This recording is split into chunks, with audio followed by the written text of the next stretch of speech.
আসসালামু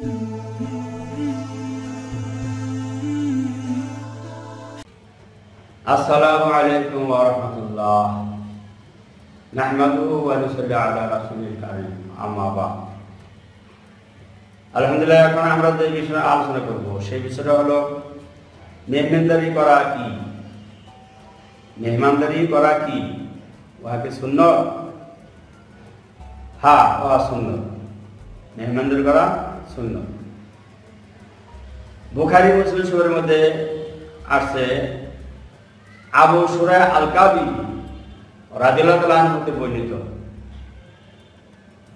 হুজুর পাক সাল্লাল্লাহু আলাইহি ওয়াসাল্লাম বলেছেন, যে ব্যক্তি আল্লাহ ও শেষ দিনের প্রতি ঈমান রাখে সে যেন তাহার অতিথির মেহমানদারি করে। কত বড় কথা!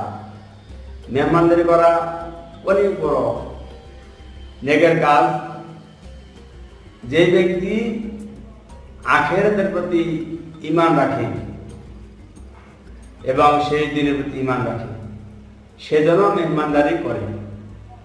আর এখানে প্রশ্ন হলো, সাহাবা বললেন, ইয়া রাসূলুল্লাহ সাল্লাল্লাহু আলাইহি ওয়াসাল্লাম, আমি কারো বাড়িতে মেহমান হইলাম, সে আমার মেহমানদারি করল না, কিন্তু ওই লোকটা যদি পরবর্তী সময়ে কোনো সময়ে আমার বাড়িতে মেহমান হয়ে ওঠে, তখন আমার কি করণীয়? হুজুর সাল্লাল্লাহু আলাইহি ওয়াসাল্লাম বললেন, তার বাড়িতে তুমি মেহমান হয়েছিলে কিন্তু সেই মেহমানদারি করেনি, তবুও কিন্তু এই লোকটা তোমার বাড়িতে মেহমান হইলে মেহমানদারি অবশ্যই করে।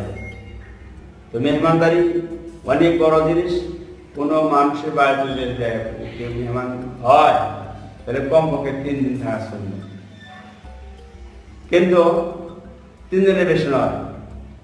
হ্যাঁ, এখানে দেখতে হবে আপনারা বা নিকটাত্মীয় দূরাত্মীয় চিনেন আর না চিনেন, সে যদি মুসাফির হয়, এই অবস্থায় যদি মেহমান হয়, অবশ্যই তার খোঁজখবর রাখতে হবে সামর্থ্য অনুযায়ী। ইনশাআল্লাহ যে বিষয়ে আলোচনা হলো এই বিষয়ে এখনই সমাপ্তি করছি। তবে আমাদের ভিডিওগুলো যদি আপনাদের ভালো লাগে লাইক দিন এবং ইসলামের প্রচার প্রসারের জন্য বেশি করে আপনাদের বন্ধু বান্ধবীর নিকট শেয়ার করুন এবং আমাদের সাথে থাকতে হলে আমাদের চ্যানেলটি সাবস্ক্রাইব করুন। খোদা হাফেজ, আল্লাহ হাফেজ, আসসালামু আলাইকুম।